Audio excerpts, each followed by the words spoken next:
من اكتر الحاجات اللي ممكن توقف لك بيعه هي ضريبه التصرفات العقاريه.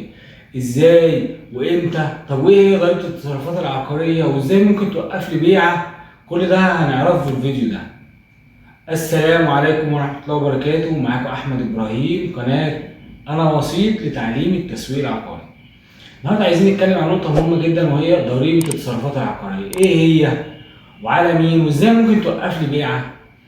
هي ببساطة مبلغ بيدفع من قبل المالك اللي بيبيع عقار، تبقى حوالي 2.5% أو أكتر من كده لو هو كان بيبيع كذا عقار، بس لو أكتر من كده هو يبقى فاهم. المشكلة في المالك اللي أول مرة يبيع عقاره، في ناس ما تعرفش ضريبة التصرفات العقارية، ما تعرفش إن هي هتدفعها.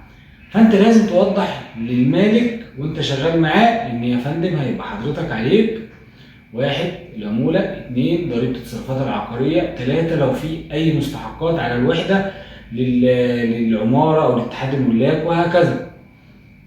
كانت الضريبة بتاعت التصرفات العقارية 2.5% زي ما قلنا على البايع مش على المشتري. لما يجي البايع يقول لك لا دي على المشتري، يقول يا فندم دي تصرفات يعني صرف. فلازم تبقى مين الشخص اللي صرف العقار عنه؟ البايع، فحضرتك اللي لازم تشيل ضريبة التصرفات العقارية. طيب المشتري في بعض الاوقات ممكن يتحملها لو كان البائع مقلل السعر عن السعر الطبيعي، مقلله جامد بجد، والمالك بيحرق سعره او بيبيع باقل سعر ممكن او باقل من سعر السوق، وقتها ممكن تتفق مع المشتري على كده.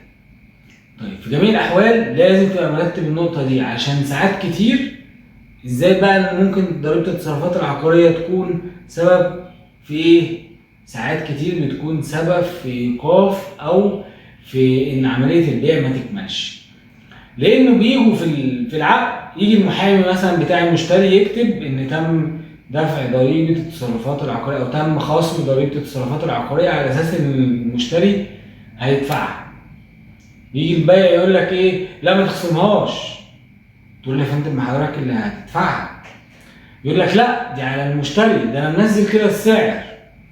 فخلي بالك لازم تبقى متفق وموضح النقطه دي كويس جدا جدا. وهديك معلومه مهمه ممكن تساعد بيها البائع ويعرف ان انت حد فاهم، هو ان في بعض الحالات البائع ما بيدفعش فيهم ضريبه تصرفات عقاريه خالص، او ليه حالات اعفاء زي الورث، الميراث، ان هي تكون جايه له ميراث واول حاجه يبيعها.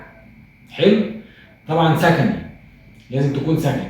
زائد ان برضو لو في الحاله دي البائع مش هيدفع ايه؟ ضريبه تصرفات. لو هو مسكن زوجيه ومساحته لحد 200 متر وسعره لحد 3 مليون، يعني 3 مليون انت نازل، 200 متر وانت نازل، لازم يبقى فيها شرطين: المساحه والسعر.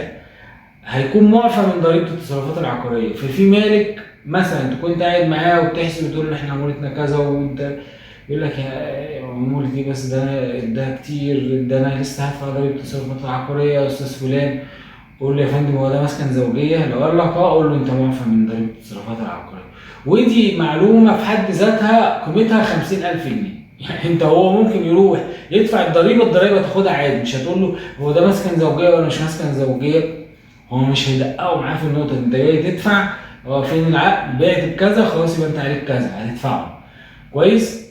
الا طبعا يعني لو حد خد باله، حد شغله دقيق وخد باله وقال له لا انت ما عليكش ايه؟ ضريبه تصرفات عقاريه، انما في العاده هيدفعها.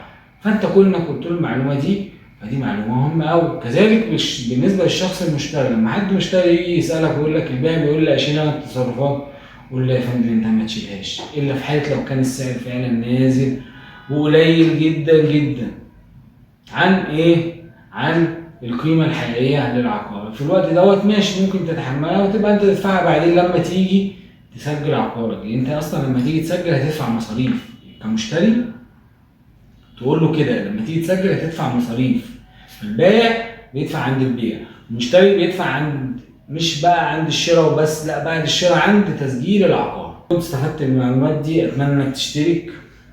واحنا بدبلومه انا وسيط لتعليم التسويق العقاري بنوضح نقط كتير وحاجات كتير هتساعدك في البيع. كان معكم احمد ابراهيم، قناه انا وسيط لتعليم التسويق العقاري. ما تنسوش بقى تنزلوا لنا كومنتات تكون ترفع الروح المعنويه زي كل مره، ولايك وشير، واشتركوا معانا في القناه. شكرا.